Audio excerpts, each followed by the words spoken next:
माननीय अध्यक्ष जी, मैं आपके आभारी हूं कि आपने मुझे राष्ट्रपति जी के अभिभाषण पर उसके समर्थन में खड़े होने का और बोलने का अवसर दिया है। कल से यहां पर सदन में चर्चा चल रही है और मैं इस बात से अचंभित हूं कि विपक्ष की ओर से कर्कश से सब तीर निकलते हैं, सोचते हैं अब समाप्त हो जाएगा, फिर दूसरा कर्कश आ जाता है। इतने तीर डाले गए हैं, इतने तीर फेंके गए हैं और सब तीर एक व्यक्ति पर, वो है श्री नरेंद्र मोदी, प्रधानमंत्री भारत। मैं बड़ी प्रसन्न हूं इस बात से कि हमारे प्रधानमंत्री इन बातों से विचलित नहीं होते। वे अडिग हैं और अडिग होकर वो निरंतर आगे बढ़ रहे हैं। उनका जो संकल्प है, उनकी जो दृष्टि है, उनका जो लक्ष्य है वो स्पष्ट है। लक्ष्य है गरीबों की उन्नति, लक्ष्य है किसानों के भविष्य को बेहतर बनाना, लक्ष्य है युवाओं को रोजगार देना, लक्ष्य है महिलाओं का सुदृढ़ीकरण करना, लक्ष्य है हर गरीब को उसका हक दिलाना। और इस बात से वो विचलित नहीं होते। यहां मुझे वो पंक्तियां याद आती हैं जब मैं उनके लिए कहना चाहती हूं, जो धन है गरीबों की किस्मत का वो उनको दिलाकर मानेंगे, हर मेहनत कश को राहत का हकदार बनाकर मानेंगे। कोई कितना भी कर्कश चला ले, तीर चला ले, हमारे प्रधानमंत्री जी हिलने वाले नहीं हैं। और ये जो राष्ट्रपति जी का अभिभाषण है, ये वास्तव में नरेंद्र मोदी सरकार का दस्तावेज है। ये उनकी सरकार की नीतियों का, उपलब्धियों का, चुनौतियों का और लक्ष्यों का दस्तावेज है।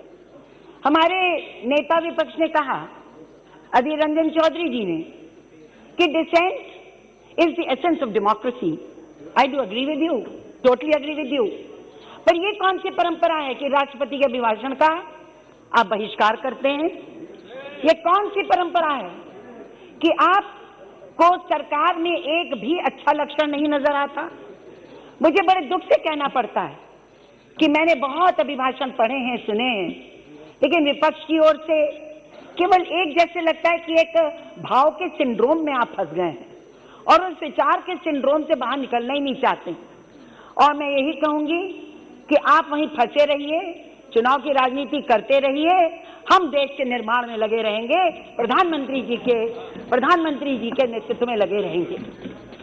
मुझे इस बात का भी बड़ा अफसोस है। मनीष तिवारी जी कल बोल रहे थे, मैं उनका बहुत सम्मान करती हूँ, विपक्ष में बड़े विद्वान लोग हैं, पर उन्होंने कहा कि कोविड में 10 करोड़ लोग पीड़ित हुए, संक्रमित हुए, 1 करोड़ भारत के थे, क्या किया सरकार ने? फिर बोले भाई हमारा मृत्यु दर बहुत कम था, हमें भगवान ने बचा लिया। अच्छा भाई, संक्रमण हो तो सरकार ने कर दिया, बचा लिया तो भगवान ने किया। हाँ, भगवान तो सर्वोपरि हैं, परंतु मैं आपको बताना चाहती हूं हम कैसे बचे। हम बचे क्योंकि प्रधानमंत्री की दूरदर्शिता थी, हम बचे क्योंकि हमारे स्वास्थ्य मंत्री ने परिश्रम किया, हम बचे क्योंकि हमारे फ्रंटलाइन वॉरियर्स ने, हमारे वैज्ञानिकों ने भरसक प्रयत्न किया, मेहनत की। हम बचे क्योंकि राष्ट्र एक होकर खड़ा हो गया था, इसलिए हम बचे। हम बचे क्योंकि प्रधानमंत्री में टूट विश्वास था देश का। कोई सोच सकता है 130 करोड़ 32 करोड़ जो भी हमारी संख्या है, ये लोग एक स्वर पर, एक बात पर प्रधानमंत्री के, कि भाई आज हमको अपने फ्रंटलाइन वॉरियर्स का सम्मान करना है, बत्ती गुल करो और दिया जलाओ, और पूरे देश ने स्वीकार कर लिया। ये कोई छोटी बात है क्या कि पूरे देश ने जो उसके हाथ में आया थाली घंटी बजाकर प्रधानमंत्री को आश्वस्त किया कि राष्ट्र आपके साथ खड़ा हुआ है। भाई पूरी दुनिया आज कह रही है, मैंने पढ़ा एक जगह, they are saying that India is the pharmacy of the world. हम फार्मेसी ऑफ द वर्ल्ड बन गए। हमारे ब्राजील का राष्ट्रपति ट्वीट करता है कि पवन पुत्र हनुमान संजीवी लेकर, और संजीवी क्या, हमारी वैक्सीन लेकर दुनिया में घूम रहा है। 150 देशों को हमने पीपीई किट्स दी, हमने मास्क दिए, हमने इस संक्रमण से बचने के लिए उनको व्यवस्थाएं दी, दवाएं दी, वैक्सीन दे रहे हैं। आपके मुख से एक शब्द उस प्रशंसा में नहीं निकला। WHO प्रशंसा कर देता है, वर्ल्ड बैंक कर देता है, सारे देश कर देते हैं, अमेरिका कर देता है, यूरोप कर देता है, लेकिन हमारे विपक्ष को ये भी नहीं समझ में आता, भाई कहीं तो सही, कहीं तो आप लोग लीड करिए, आप करिए। देखिए, बिल्कुल आलोचना करना आपका अधिकार है, लेकिन भ्रमित करना राष्ट्र को आपका अधिकार नहीं है। आप भ्रमित करते हैं और ये बात बहुत गलत है। मैं आपसे कहना चाहती हूँ कि जो हमारे हेल्थ, यूनिवर्सल हेल्थ की ओर हम कितनी तेजी से बढ़ रहे हैं। कौन सा राष्ट्र होगा जहां 10 करोड़ लोगों को एक आयुष्मान भारत के अंदर जो है वो स्वास्थ्य की सुरक्षा दी गई हो? कौन सा राष्ट्र ऐसा होगा जहां 1.5 करोड़ लोगों ने इसका लाभ उठा लिया हो? आप सोच सकते हैं, मैंने तो कभी नहीं सोचा था एक गरीब जिसके तन पे कपड़ा नहीं है वो एक प्राइवेट नर्सिंग होम में जाकर अपना इलाज करा सकता है। मैंने अपनी कॉन्स्टिट्यूएंसी से न जाने कितने लोगों को इसका लाभ दिलाया, आप भी दिला रहे हैं, लेकिन स्वीकार नहीं करते। भाई स्वीकार करिए कि यूनिवर्सल हेल्थ प्रोग्राम की ओर, पॉलिसी की ओर हमारा देश, हमारे प्रधानमंत्री तेजी से अग्रसर हो रहे हैं। मेडिकल कॉलेजेस की बात आई, हमारी एक बहन ने बोला, हमारी एक सदस्य ने, वह बात मानती हूँ। आपको 65 साल लग गए इस देश में 387 मेडिकल कॉलेज बनाने में, और धन्य हो मोदी जी की सरकार, हमारी सरकार 175 मेडिकल कॉलेज 6 साल में बनाकर खड़े कर दिए। आप सोचो संख्या क्या पहुंचा दी, 562 की संख्या पहुंचा दी। हम तो उत्तर प्रदेश की बात कर रहे हैं, आदरणीय यहाँ पर हमारे पूर्व मुख्यमंत्री बैठे हुए अखिलेश जी। 65 साल में उत्तर प्रदेश में कुल 12 मेडिकल कॉलेज थे, आप भी मुख्यमंत्री थे, लेकिन आज 4 साल के अंदर 32 नए मेडिकल कॉलेज हमारी सरकार ने उत्तर प्रदेश में बनाए। 32 मेडिकल कॉलेज, और 6 से ज्यादा मेडिकल कॉलेजेस को सुपर स्पेशलिटी सेंटर्स, हॉस्पिटल बना दिया गया है। इसलिए हाँ, मैं भेज दूंगी, एकदम भेज। अरे अखिलेश जी से हमारी बात होती रहती है, भेज देंगे इनको, आप चिंता मत करिए। अब आगे आइए, जन औषधि केंद्र, खर्च इलाज का कितना न्यूनतम हो गया, कम हो गया। हार्ट एलिमेंट हो, किडनी हो, लिवर हो, बड़े से बड़े बीमारियों में जहां लाखों लगते थे, हजारों में इलाज हो रहा है। और मैं तो इतनी प्रसन्न हूं महिलाओं के संदर्भ में कि ग्रामीण क्षेत्रों में 1 रुपए पे सैनिटरी नैपकिन मिल रहा है महिलाओं को। कोई सोच नहीं सकता था कि इस प्रकार की व्यवस्था इस राष्ट्र में हो सकती है। मैं ये आपसे ये भी तथ्य है जिसको हम नहीं नकार सकते। मिशन इंद्रधनुष, टीकाकरण, वही जेई जो हमारे गोरखपुर में और पूर्वांचल में 600 से ज्यादा मौतें हर साल हो जाती थी, जिसके कारण मृत्यु हो जाती थी, आज वो घटकर 6 पे आ गया है मृत्यु दर। इतना अच्छा प्रबंधन हुआ है। और कैसे हुआ? 112 जिलों को आकांक्षी जिले घोषित किया गया। उत्तर प्रदेश में भी आकांक्षी जिले जिक्र किया था जगदम्बिका पाल जी ने। उन आकांक्षी जिलों में चाहे स्वच्छ पेयजल हो, हमारा जो सफाई का अभियान हो, शौचालय हो, मेडिकल कॉलेज हो, आईसीयूज हो, CIUC हो, बच्चों के लिए ICU हो, ये सब बनाया गया।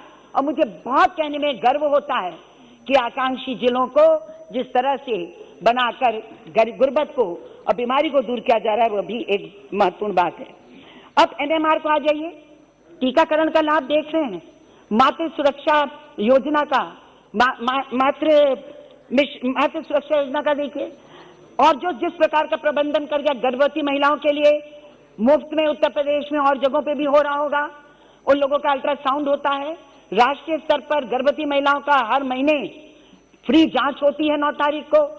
और इसी का असर है कि भारतवर्ष में जो हमारे NMR है, मैटरनल मोर्टेलिटी रेट, यानी मातृ मृत्यु दर, वह 2 साल में 2016 से 2018 के बीच बोल रही हूँ, बात का आंकड़ा मुझको नहीं मिल पाया, 2 साल में वह मृत्यु दर 130 से घटकर 113 हो गया। मैडम 113, सोच सकते 2 साल की उपलब्धि। तो हो रहा है प्रयास। अब 65 साल की जो कह सकते काई है, आप कहें 6 साल में निकाल दो, तो हाँ निकल रही है, तेजी से निकल रही है। हम बहुत तेजी से आगे बढ़ रहे हैं। किसानों के संदर्भ में लगातार चर्चा है। अभी आदरणीय पंडित जी ने भी चर्चा की। मैं पहले तो गुरुदेव रविंद्रनाथ ठाकुर जी की एक बात आपके सामने रखूंगी। मैंने पढ़ा था उनका एक वक्तव्य, उनका एक लेख, जिसमें उन्होंने 1907 में सब जिम्मेदारों से एक अपील की थी। उन्होंने कहा था, जिसका मंतव्य यह है कि यदि जमींदारों से उन्होंने अपील करते हुए कहा, यदि वे गरीब किसानों को अपने चंगुल से मुक्त कर स्वतंत्र एवं सशक्त नहीं होने देंगे तो उनके पक्ष में चाहे कितने भी कानून बना लीजिए, कितने भी अच्छी सरकार हो, उनको आप बचा नहीं सकते। अब मैं पूछना चाहती हूं विपक्ष से कि आप खुद कहते थे कि किसान को उसकी उपज का दाम नहीं मिल रहा, आप अभी भी कह रहे हैं किसान गुर्बत में है, हालत खराब है। आप अभी भी कहते हैं कि मंडियां ठीक नहीं है, आदरणीय अखिलेश जी ने कहा उनको दाम नहीं मिल रहा है। मैं आपसे कहना चाहती हूं और पूछना चाहती हूं, अगर ऐसी स्थिति में एक राष्ट्र एक बाजार हमारे प्रधानमंत्री ने कहा तो क्या गलत किया? अगर ऐसी परिस्थिति में अगर एपीएमसी के साथ साथ उन्होंने एक वैकल्पिक व्यवस्था राष्ट्र को देने की कोशिश की तो क्या गलत किया?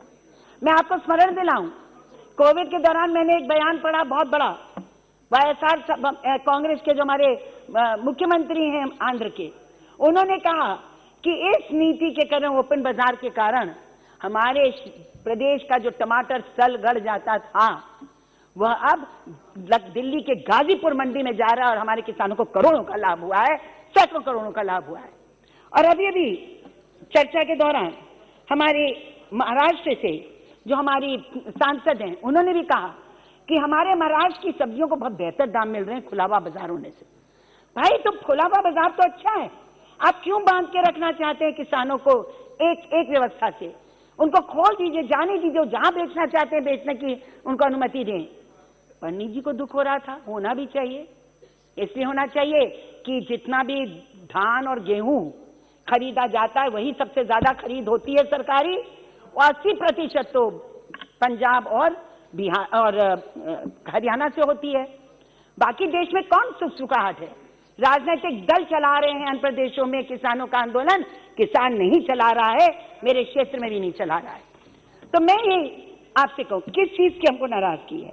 हमको नाराजगी कि हम स्वामीनाथन की कमीशन की रिपोर्ट को लागू कर रहे हैं।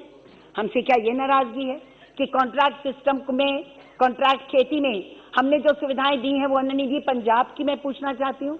आपका जो कॉन्ट्रैक्ट सिस्टम है उसमें क्या प्रावधान है? उसमें प्रावधान है कि अगर कॉन्ट्रैक्ट का उल्लंघन हुआ तो 3 साल की सजा किसान को हो सकती है। उसमें प्रावधान है कि 5 लाख की पेनाल्टी भी लग सकती है। और नरेंद्र मोदी जी की सरकार ने क्या प्रावधान किया है कि कुछ भी हो जाए किसान को 1 पैसे की पेनाल्टी नहीं देनी पड़ेगी। हाँ, जो आपका करार जिस तरह का होगा, जिस दाम पर होगा करार, अगर आप उससे निकलना चाहेंगे तो आप कभी भी निकल सकते हैं, लेकिन अगर कॉन्ट्रैक्टर चाहेगा तो निकल नहीं सकता। नहीं मैम, सब तो इतना बोले, हम तो अभी 10 मिनट बोले हैं, तो जब बस 5-7 मिनट और दे दीजिए, हम समाप्त कर दें। नहीं कोई बात नहीं, 5 मिनट और दे दीजिए। सबको आपने 30-40 मिनट दिए, बस 5 मिनट दे। नहीं, मैं बहुत आदमी बोलने वाला है, बहुत। अब मैं थोड़ा महिलाओं के संदर्भ में बोल दूं और बंद कर दूंगी। मुझे खुशी है कि महिलाओं के संदर्भ में यहाँ चर्चा हुई, और आज आपको भी धन्यवाद दूंगी कि बहुत सारी महिलाओं को बोलने का अवसर मिला है। अब जब मैं बात करूं महिलाओं की, तो महिलाओं के सशक्तिकरण का में बहुत ज्यादा मैं समझती हूँ सार्थक परिणाम सरकार के कदम के आए हैं। इन्होंने कहा बेटी बचाओ बेटी पढ़ाओ, उज्ज्वला योजना, आवास योजना, स्वच्छ भारत अभियान। अब मैं ये पूछना चाहती हूँ, और इसी के साथ साथ जोड़ लीजिए जो हमारा आयुष्मान, जो हमारे अन्य योजनाएं हैं, चाहे वो आपको किराए देने का हो, आपको ऋण देने का हो, तो मैं भी विपक्ष से एक बात पूछना चाहती हूँ। आदरणीय अब्दुल्ला साहब ने, फारूक अब्दुल्ला साहब ने एक बात बहुत कही कि भाई हमारी एक संयुक्त संस्कृति है भारत की, हम मानते हैं, लेकिन मुझे एक उदाहरण दे दीजिए जब विकास के मार्ग में कोई सांप्रदायिक या जातीय या आपके वर्गीय भेद किया गया हो। सब गरीबों को मिल रहा है, और जब मिलता वजीफा 3.5 करोड़ 20 लाख लोगों को, तो वो लोग हैं, उसमें SC हैं, SC हैं, माइनॉरिटी हैं, सब आते हैं। जब लोन लेने की बात आती है मुद्रा से, और 75% लोन महिलाओं को मिलता है, उसमें भी हर तरह के लोग हैं। जब हमारा आयुष्मान भारत होता है, जब उज्ज्वला योजना होती है, इसका लाभ किसको मिलता है? जो गरीब है उनको मिलता है। और उसमें क्या हमारे मुसलमान भाई बहन नहीं है? क्या उसमें हमारे सिख नहीं है या जैन नहीं है? सभी माइनॉरिटी है। बहुत हो गया। अरे नहीं हुआ अभी। अच्छा 2 मिनट बस, एक मिनट और दे दीजिए, 1 मिनट। मैं आपसे ये कहना चाहती हूँ, आजीविका मिशन आखिरी आने दीजिए, कुछ तथ्य सामने आने दीजिए। मैडम अभी आया नहीं, जो बिंदु नहीं आया है उसको एक मिनट। दीनदयाल उपाध्याय, हाँ बहुत धन्यवाद। दीनदयाल उपाध्याय आजीविका मिशन, एक उदाहरण दूंगी बस, बहुत आंकड़ों का शौक है सबको। आजीविका मिशन में आइए, महिलाओं की आर्थिक स्थिति कैसे बदल रही है। देखिए, स्वयं सहायता समूह का आप जरा आंकड़ा बस देख लीजिए, इसके बाद मैं बंद करती हूँ। 2014 में देश में 20 लाख समूह थे और 2 करोड़ महिलाएं उससे जुड़ी हुई थी। और 2014 में 20 लाख समूह थे और 2 करोड़ महिलाएं जुड़ी थी। और 2020 में आज अगर आप देखें तो 2 करोड़ हमारे 60 लाख हमारे समूह हैं और उसमें 7 करोड़ 50 लाख महिलाएं जुड़ी हुई हैं। तो ये कोई छोटी बात नहीं है, बहुत बड़ी बात। बस उत्तर प्रदेश, अरे आप सबको रमाइए, महिलाओं पे थोड़ा ज्यादा समय दीजिए। आप 15 मिनट से ज्यादा। अच्छा उत्तर प्रदेश का सुन लीजिए बस, उत्तर प्रदेश का सुन लीजिए। 3800 2014 में 3800 समूह थे और आज 3,50,000 समूह हैं। और उसमें कितनी महिलाएं जुड़ी हैं? 38 लाख महिलाएं जुड़ी हुई हैं। मेरे अपने क्षेत्र में एक विधानसभा है कोरांव, बहुत आदिवासी गरीब इलाका है दलितों का। मैं आपको बताऊं आदरणीय अध्यक्ष जी, एक भी समूह नहीं था और 4 साल में 1700 समूह बन चुके हैं एक विधानसभा में। तो इन सब बातों को ध्यान में रखते हुए मैं आपसे बस अंत में बस एक शेर तो सुन लीजिए, थोड़ा बहुत गंभीर बात हो। राहे जुनून शौक में बढ़ने तो दे कोई, राहे जुनून शौक में बढ़ने तो दे कोई, मंजिल जगह जगह ना बना दूं तो बात किया। ये हैं हमारे प्रधानमंत्री आदरणीय नरेंद्र मोदी। बहुत अच्छा, चलिए।